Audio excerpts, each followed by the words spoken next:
Alors, vous êtes sans doute tous d'horizons très différents, donc je vais essayer de vulgariser au maximum pour les gens qui ne seraient pas de l'animation. Et je vais vous parler un peu des coulisses de fabrication de mon film, qui s'intitule donc Le Petit Poussin Roux. Alors, donc, pour commencer, un petit aperçu des caractéristiques du film. Donc, c'est un court-métrage de 12 minutes, donc destiné vraiment à un très jeune public. Donc, le synopsis est le suivant. Une bonne odeur de muffins se répand dans la basse-cour, interpellant le gourmand Petit Poussin Roux.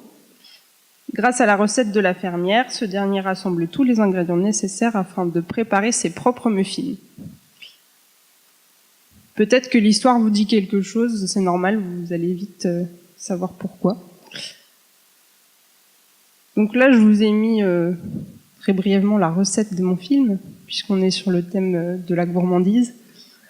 Donc une pincée de réécriture, une touche de créativité, quelques bouts de papier, 3 cuillères à café de rigue, 2 cuillères à soupe de mouvement, un zeste de lumière et 2 cuillères à soupe de son. Donc pour commencer, un film d'animation, ça démarre avec une histoire. Alors Le Petit Poussin Roux, en fait, c'est tiré du conte de La Petite Poule Rousse, qui est un conte existant qui raconte l'histoire d'une poule qui veut faire du pain. Et elle demande l'aide de ses amis pour récolter les ingrédients, mais en fait ils n'ont pas très envie, ils sont un peu fatigués, ils ont la flemme, hein, disons-le clairement. Et donc elle finit par faire son pain toute seule, et sauf qu'à la fin, quand le pain sort du four et que ça sent très bon, tout le monde veut en manger.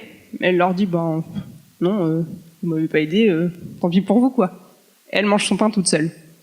Voilà, c'est un peu violent hein, comme fin. C'est une histoire pour enfants, je vous le rappelle. Voilà, comment leur apprendre la vie. Du coup, Le Petit Poussin Roux, c'est une variante de cette histoire-là. Donc le scénariste, qui est aussi mon producteur, est parti de l'histoire. Elle a un petit peu réadapté. Donc le héros n'est plus la poule, mais le poussin. Puisqu'on s'adressait à des enfants, on s'est dit que ce serait sans doute plus parlant pour eux de pouvoir s'identifier à un enfant. Et on a un petit peu adouci la fin, mais bon, ça je vous en dis pas trop, vous le découvrirez à la projection si vous venez voir le film ce soir. Et donc Arnaud Demain, qui est mon scénariste, m'a fourni l'histoire sous forme de scénario. Et moi, à partir de ça, j'ai pu créer tout l'univers graphique du film. Alors, il m'avait déjà un peu parlé de ce projet de film avant d'avoir vraiment rédigé le scénario complètement. Donc moi, j'avais commencé des recherches à la base en partant de La Petite Poule Rousse. Donc je m'étais dit que la poule serait mon héroïne. Donc voilà, j'étais partie sur différents animaux de la basse-cour, sachant que dès le début, je savais que j'allais faire un film avec un rendu assez papier découpé. Donc dans mes designs, je réfléchissais déjà à des personnages qui soient assez facilement animables, avec un rendu très plat. Je voulais pas forcément des personnages qui soient très en volume. Donc j'étais déjà dans cette logique au moment de mes recherches. Là, c'est des recherches un petit peu plus avancées. Donc j'avais déjà le scénario. Je savais que c'était le poussin, le héros. Donc il avait des frères et sœurs, donc je lui ai créé des frères et sœurs. Et il y a notamment trois compères qui reviennent régulièrement dans l'histoire. C'est un petit cochon, un petit chat et un caneton. Et donc pour la petite anecdote, les personnages n'ont pas de nom dans le film, mais là sur les recherches, ils ont tous des prénoms parce que quand on est en phase de production, à un moment donné, dire poussin numéro 1, poussin numéro 2, c'est un petit peu casse-pied. On se mélange les pinceaux. Donc, c'est plus commode de donner des noms, ou en tout cas de qualifier les personnages de manière un peu plus précise. Donc voilà, du coup, je vous présente la petite famille.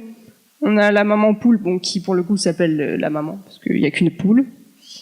Et les poussins, on a Ernest, Léontine, Elliot, Zazie et le poussin roux qui à la base devait s'appeler Anatole, mais que j'ai fini par nommer Jojo parce que tout simplement c'est plus court à écrire. Et on s'en dirait pas comme ça, mais quand on doit écrire le nom genre une 50aine de fois dans son storyboard, puis après dans tous les fichiers où il apparaît, ben ça fait gagner du temps en fait. Là c'est des recherches de décors. Donc les recherches de droite sont un peu plus anciennes que celles de gauche. À la base, donc j'étais quand même dans une logique papier découpé, mais c'était encore assez numérique. J'ai envisagé d'ajouter de la photo aussi, des motifs, etc. À un certain moment. Et au final, je suis partie dans quelque chose de beaucoup plus traditionnel. Et donc, j'ai fait vraiment des recherches en papier, en vrai papier découpé, quoi. Une fois que, du coup, mon univers graphique est prêt, j'ai mes personnages, j'ai mes décors, enfin, en tout cas, je sais dans quel style je vais me diriger. Je dessine un premier pré-découpage. Donc là, c'est vraiment de la mise en scène pure et dure. Et l'univers graphique, en fait, enfin moi je parle pour moi, l'univers graphique influe énormément sur la façon dont je mets en scène. Donc là, je vous montre ça dans cet ordre-là, mais dans la réalité, je commence mon prédécoupage, je fais mes recherches en parallèle, et l'un influence l'autre, et inversement. Donc là, moi, ma contrainte, c'était vraiment de me dire, je suis dans un film qui est très à plat. Donc dans ma mise en scène, je veux pas de choses qui se passent dans la profondeur. Je veux vraiment qu'on soit un peu sur une logique de théâtre, de marionnette. Et donc voilà, ça m'a permis de vraiment faire ma mise en scène avec un cadre précis, puisque de toute façon, c'est en ayant des contraintes qu'on est le plus créatif aussi. Donc là, vous avez un petit extrait d'une séquence sous forme de prédécoupage.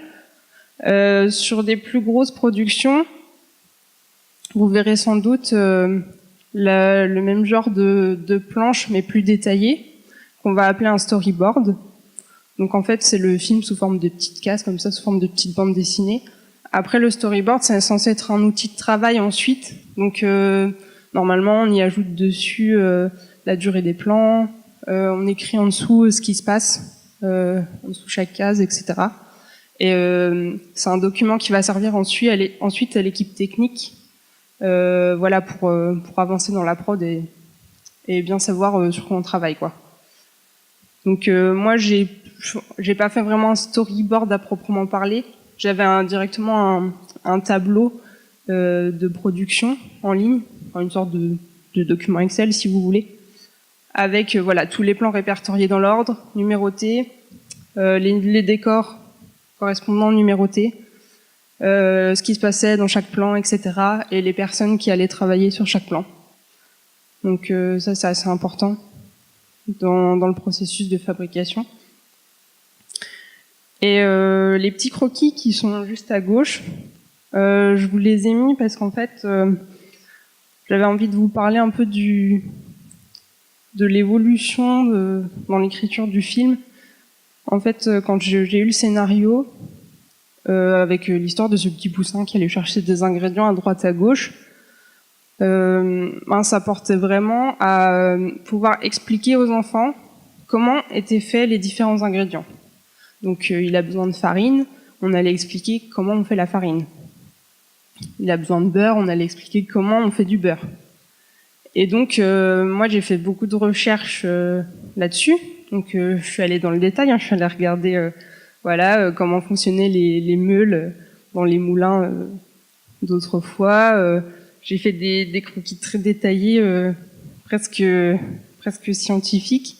Et donc dans mon film, à la base, je voulais avoir des plans comme ça, avec des vues en coupe de la meule qui fonctionne, etc. Avoir quelque chose de très très didactique. Et en fait, ça s'est un peu perdu au fur et à mesure de notre cheminement de pensée, parce qu'on s'est dit que ça risquait de sortir le spectateur de la narration. Donc voilà, on s'est dit, d'accord, peut-être qu'on perd un petit peu le côté informatif, mais bon, les enfants, le but, c'est qu'ils soient dans l'histoire du début à la fin. Si à un moment donné, on les perd, c'est fini, quoi. Donc voilà, ça c'est un compromis qu'on a fait, qui est venu au fur et à mesure de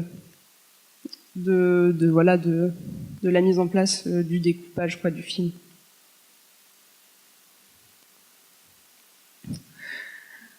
Donc, une fois que tout ça est prêt, on commence vraiment la production. Et donc, nous, on a commencé par faire les décors. Donc, les décors ont été faits vraiment en papier, à la main. Pour ceux qui n'ont pas vu encore, il y a les cadres qui sont exposés juste à côté. Vous pourrez aller regarder ce que ça rend de plus près. Et donc il y a Nina et Raphaël qui sont ici aujourd'hui, qui ont travaillé sur les décors papier.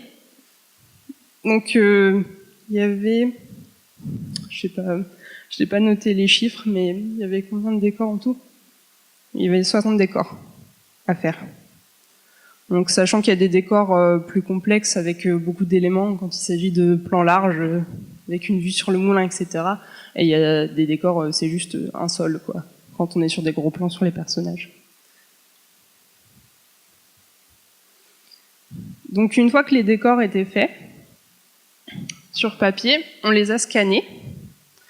La plupart du temps, le ciel, il n'a pas été fait sur papier directement, parce que comme les ciels étaient plus ou moins les mêmes dans tous les plans, on s'est dit que ça servait à rien, quoi, de gâcher des mètres de papier pour du bleu, quoi.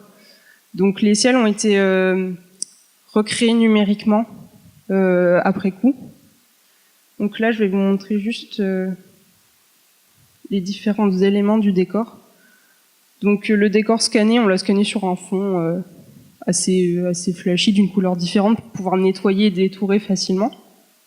Le ciel, on l'a rajouté, on l'a recréé numériquement avec 3 couches de bleu, avec une texture papier quand même, hein, pour que ça dénote pas.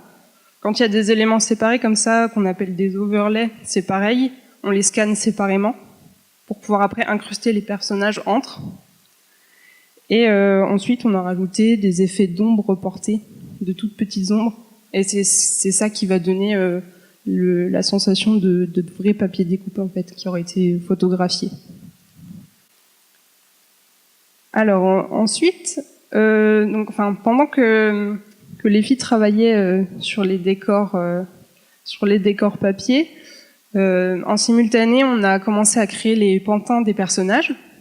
Donc les personnages du film n'existent pas de manière physique en papier. Ils ont été entièrement créés numériquement. Donc là, vous avez un exemple du petit poussin avec les différentes poses de bras qu'on a utilisées dans le film, les différentes bouches utilisées pour le lip sync et les différentes expressions au niveau des yeux. Donc là, tout est affiché, c'est pour ça que ça lui donne une tête un peu étrange. Mais voilà, les marionnettes, elles se présentent sous cette forme-là. On les dessine dans Photoshop. On dessine toutes les bouches, tous les yeux, tous les bras. On range ça bien dans des dossiers. On nomme ça bien correctement. Sinon, après, on se fait engueuler par du duf. Et voilà, une fois que le pantin est prêt, eh ben, on le passe dans After et on le rig pour pouvoir l'animer. Alors du coup, pour ceux qui connaissent un peu Dhuik, ce que vous voyez à l'écran, ça doit vous parler. Pour ceux qui connaissent pas du tout, en fait, on crée une sorte de squelette au personnage, un squelette qui sera invisible, qui sert juste à pouvoir l'articuler. Donc voilà, chaque élément du personnage est séparé. Il y a la cuisse sur un calque, le mollet sur un autre, le pied sur un autre. Sachant que le petit poussin roux, il est quand même pas très très complexe comme personnage. Son corps, c'est juste une boule, donc il a aucune articulation, il a pas de hanches, etc. Et ses bras, ils sont en un morceau. Les bras sont même pas articulés comme pourrait l'être un personnage plus humain. Et donc voilà, on assemble tout ça. En réalité, la vidéo faisait 1h20. Je voulais un peu raccourcir, parce que je vous ai enlevé le son aussi, parce qu'il y avait des explications du DUF qui m'expliquaient au fur et à mesure. Et donc là,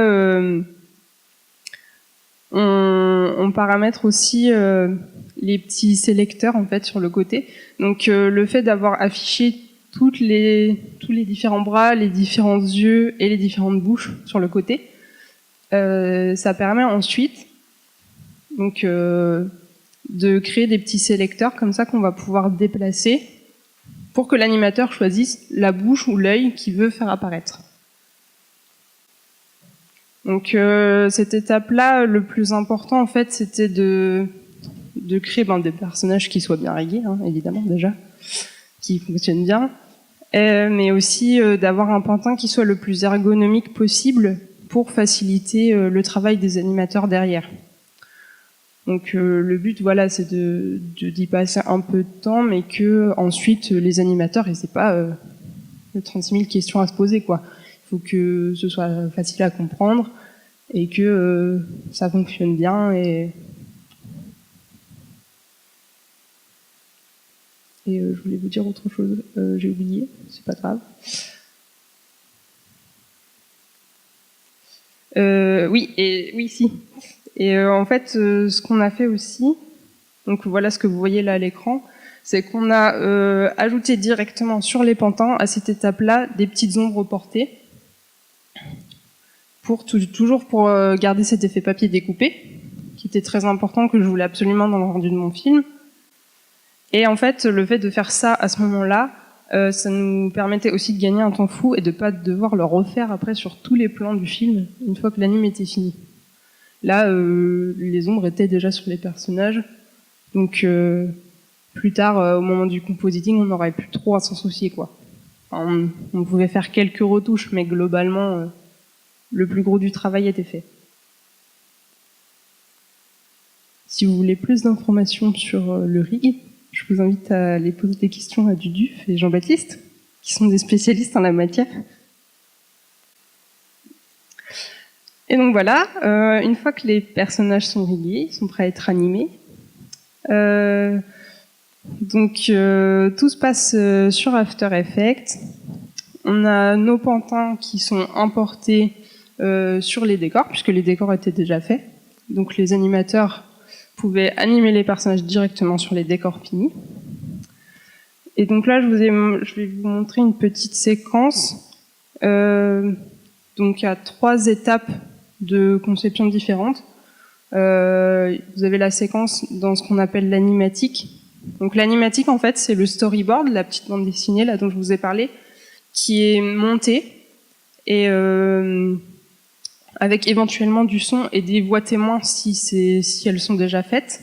Sinon, moi j'avais juste écrit les répliques des personnages pour avoir une idée de la durée en fait des dialogues. Et c'est ce qui va servir de base vraiment à la conception du film. Ça peut aussi servir de référence aux animateurs en termes d'acting des personnages. Ensuite, vous avez l'étape d'animation en pause clé et ensuite l'animation complète.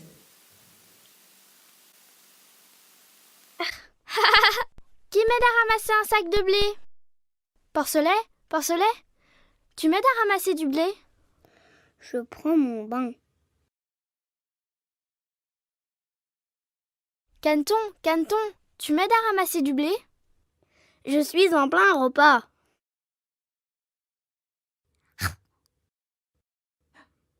Et chaton, tu m'aides à ramasser du blé?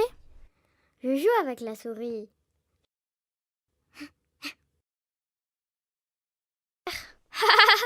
Qui m'aide à ramasser un sac de blé? Porcelet, tu m'aides à ramasser du blé? Je prends mon bain. Caneton, tu m'aides à ramasser du blé? Je suis en plein repas.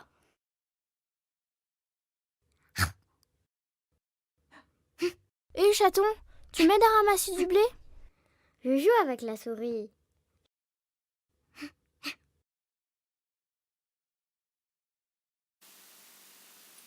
Voilà, donc là vous avez un peu les différentes étapes. Donc là, l'image là, telle que vous la voyez, c'est vraiment ce à quoi ressemble le plan quand l'animateur est en train de travailler. Donc il y a tous les petits sélecteurs d'yeux, de bouche, etc. des différents personnages qui sont affichés. Et sur les pantins en eux-mêmes, vous voyez tous ces petits éléments ici, ce sont les contrôleurs, tout ce qui est en rouge, qui vont permettre de manipuler la marionnette. Donc on a un contrôleur au niveau du poignet par exemple qui va permettre d'animer le bras du petit cochon.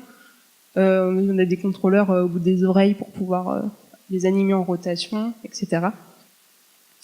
Et tous ces éléments-là ne sont à l'écran que au moment d'animer pour l'animateur. C'est vraiment juste des outils qui n'apparaîtront pas ensuite à l'export du film. Et donc là, je vous ai monté ça sous forme de animatique pause-clé et anime complète, parce que je me suis dit que ce serait plus simple à saisir, parce qu'en général, en anime traditionnel, sous forme de dessin, on a tendance à faire nos animations de cette manière-là, c'est-à-dire qu'on fait les pauses fortes de l'animation, celle du début, celle de la fin, et ensuite au milieu les pauses importantes qui font comprendre le mouvement. Après, dans les faits, on n'a pas forcément travaillé comme ça, parce que moi, en fait, les indications que j'ai données à mes animatrices, c'était je veux quelque chose qui soit très proche d'un rendu de film papier découpé fait sur banc titre. Donc pour ceux qui en ont déjà vu, un film qui est vraiment fait sur banc titre, c'est fait avec une caméra. Et en fait, on anime le personnage en papier, on le bouge un petit peu, on prend une photo, on le rebouge un petit peu, on reprend une photo, et on l'anime comme ça vraiment du début à la fin, mais dans l'ordre, quoi. Et c'est une technique d'animation qui va créer des fragilités. Et je voulais retrouver ça, si possible, dans le rendu de mon film. Je voulais pas quelque chose qui soit trop numérique, quoi, dans l'animation. Donc après, voilà, moi j'ai dit ça à mes animatrices, mais elles étaient libres d'animer comme elles voulaient. Donc j'en ai certaines qui ont vraiment animé comme ça, comme si elles étaient sur un banc titre, donc en faisant les pauses les unes derrière les autres. Et il y en a d'autres qui ont travaillé plutôt avec des pauses clés, et qui ont ensuite fait les intervalles entre. Donc voilà. Mais le but étant d'avoir un rendu qui soit homogène et fidèle à l'aspect papier découpé. Alors là, on arrive quasiment à la fin de la production du film. Donc on a fait les décors, les personnages ont été dessinés, rigués puis animés. Et donc là, on arrive à la phase dite de compositing. Alors le compositing, ça consiste à rassembler tous ces éléments-là, donc le décor, les personnages, les accessoires si éventuellement il y en a, si les personnages manipulent des objets, etc. On met tout ensemble dans le même plan, les effets spéciaux. Et là, sur le petit poussin, le gros du travail de compositing, ça a été un travail sur les ambiances lumineuses et colorées. On a voulu donner en fait la sensation de journée qui passe du début à la fin du film. Ça se passe sur une journée globalement, l'histoire. Et donc on voulait que les premiers plans du film soient plutôt le petit matin, et voilà, qu'on passe par un temps plus chaleureux aux alentours de midi jusqu'à une fin de journée. Donc là, vous avez vu un décor brut. Ensuite, avec toutes les couches d'effets qui sont ajoutées dessus, on a un rendu qui est finalement assez différent des décors que vous pouvez voir dans les cadres, par exemple.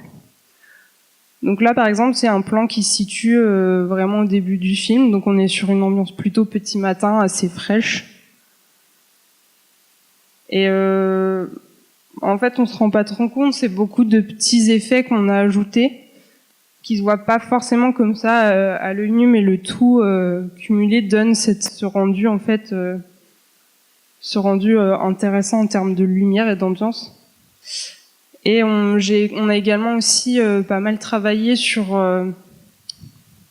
En fait, on a essayé de salir un peu l'image, toujours dans cette optique d'avoir quelque chose qui feint le rendu banc-titre. Donc voilà, pour gommer un peu cet aspect trop numérique, on a rajouté du grain de vidéo, comme si on a rajouté du grain de vidéo, on a ajouté un effet de lumière qui fait que l'exposition change un tout petit peu d'une image sur l'autre, parce que quand on fait un film sous banc-titre, en général, voilà, la lumière, elle peut changer un tout petit peu d'une image à l'autre, quoi, et ça donne une vibration qui est vraiment propre à cette technique-là. Donc voilà, c'est toutes ces petites choses-là qu'on a voulu reproduire pour apporter un peu de chaleur au film. Et donc, pour finir, il y a toute l'étape du son aussi qui rentre en compte dans le film, donc j'en ai pas encore parlé pour l'instant. En général, on a les voix qui sont enregistrées au préalable pour pouvoir animer. Donc on a enregistré, c'est essentiellement des enfants qui font les voix dans le film du Petit Poussin Roux. Donc on a enregistré les enfants, moi je fais une sélection dans tous les rushs de voix que je récupère, je monte ça, et ensuite les animateurs animent directement sur les dialogues définitifs. Et par contre, la musique et les bruitages, sur ce film-là, ils ont été effectués après, une fois que l'image était terminée. Donc je vais juste vous faire écouter un extrait du générique de début du film. Donc là, la première version que je vais vous faire écouter, c'est la maquette, si vous voulez, qui a été enregistrée avec des instruments générés numériquement.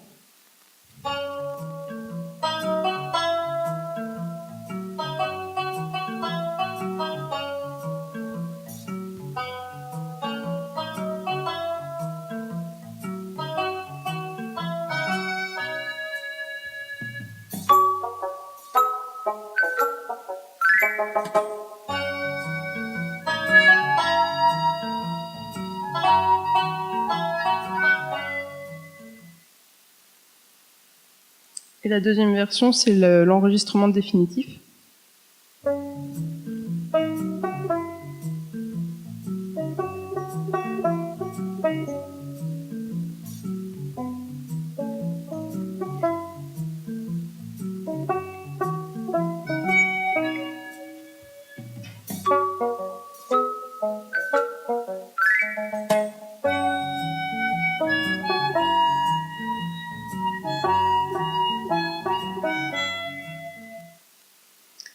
Voilà, donc moi j'ai reçu la maquette de la musique du générique, en tout cas assez tôt dans la prod.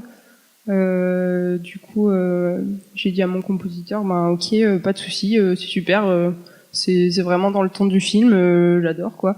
Et il a pu continuer son travail à partir de ça et faire toutes les autres musiques qu'il y aura dans le film.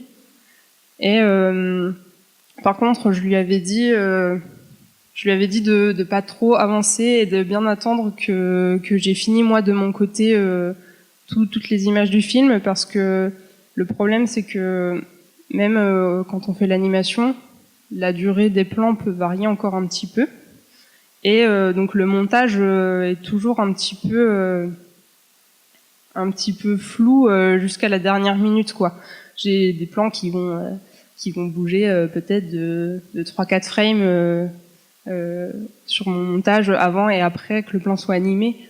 En soi, ça paraît pas grand-chose, c'est vraiment un film, mais pour la personne qui fait le son et la musique surtout, c'est important parce que lui, il va vraiment caler sa musique sur ce qui se passe à l'image. Donc, par exemple, la musique du début, il y a des percussions qui sont vraiment calées sur l'apparition du titre. Donc je lui ai dit attends que j'ai tout fini, une fois que j'ai tout bouclé, je t'envoie ça et tu peux bosser, tu bosses sur un film qui est définitif, qui est figé quoi. Donc c'est comme ça qu'on a travaillé. Et les photos que je vous ai mises à l'écran, en fait c'est des photos de la séance de bruitage. Donc une séance de bruitage, ça se passe comment ? On est dans une salle un peu comme une salle de cinéma, sauf qu'il y a juste un canapé et une table de mix à côté. Et donc le bruiteur qui a mis tout son garage devant l'écran.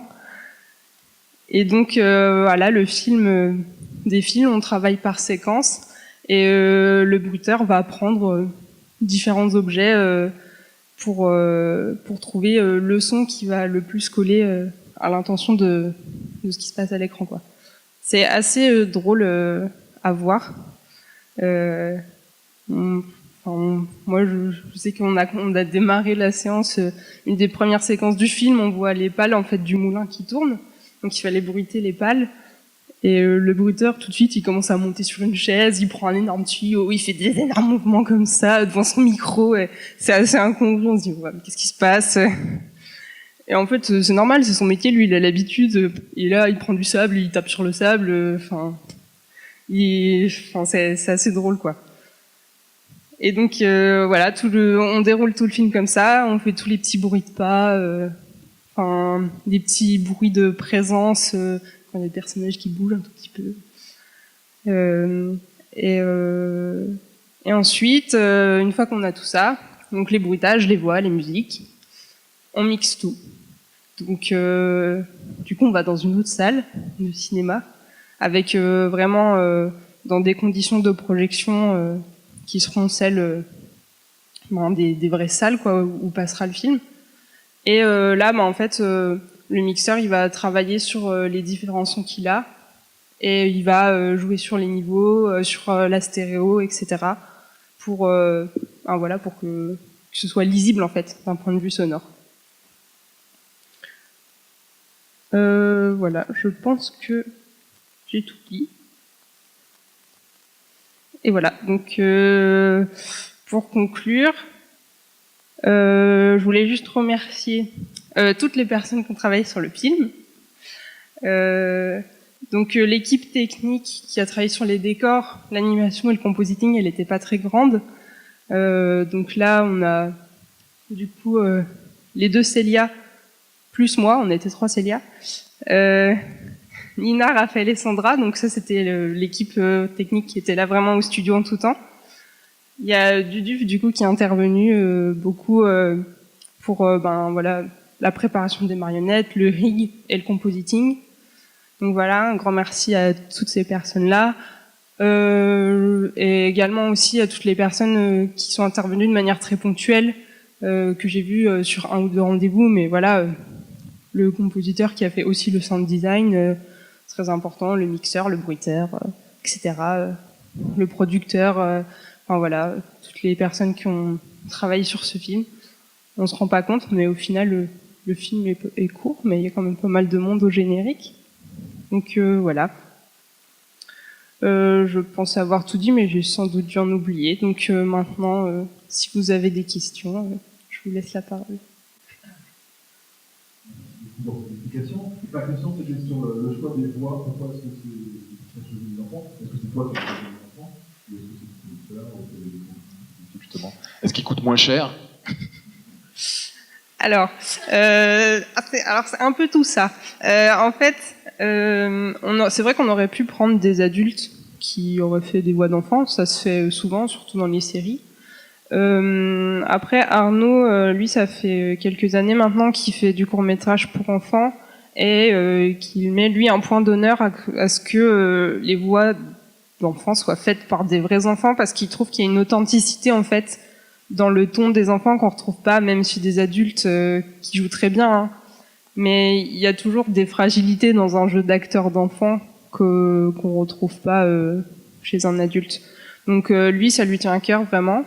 Moi, j'étais pas du tout contre. Au contraire, je trouve ça très très charmant, les voix d'enfants. Et après, c'est vrai que là, sur un film comme celui-là, c'est aussi plus pratique de faire intervenir des enfants, parce qu'il y a beaucoup de personnages qui ont 1 ou 2 répliques sur le film. Donc faire venir un acteur se déplacer sur Bruxelles ou quoi pour enregistrer les voix pour 2 répliques, des fois c'est vrai que c'est pas forcément le plus évident. Mais bon, la raison première, c'était que oui, les voix d'enfants étaient plus authentiques. Bonjour. En fait, je voulais juste savoir combien de temps ça prenait pour arriver à tel résultat. Au final, en fait, en fonction par étape, quelle est l'étape la plus longue et combien de temps ça prenait en gros. En fait. Alors, pour la durée, le film, on l'a fabriqué en tout, je dirais, en 3-4 mois. Sachant que la plus grosse phase, c'était l'animation. C'est ce qui nous a pris le plus de temps. On en a eu, je sais plus, pour 1 mois et demi, je crois. Le compositing a été beaucoup plus court. On en a eu pour 15 jours, 3 semaines. Et les décors, 1 mois aussi.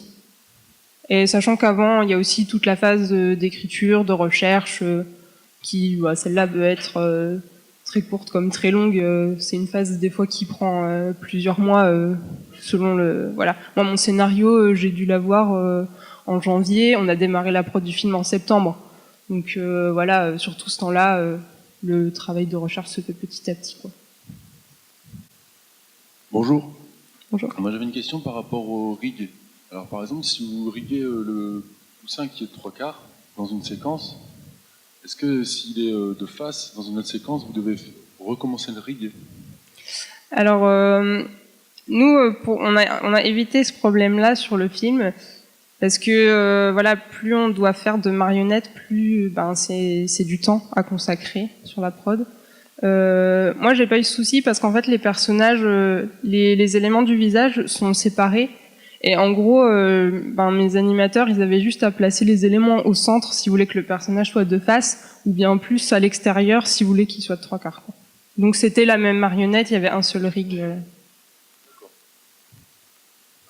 Oui, moi c'était concernant en fait précisément cette histoire de sélecteur qu'on a vu pour différents éléments, les yeux, les bouches. Là, je voulais un peu en savoir plus brièvement comment ça se passe sur les sélecteurs. Ça a l'air très pratique. Tu veux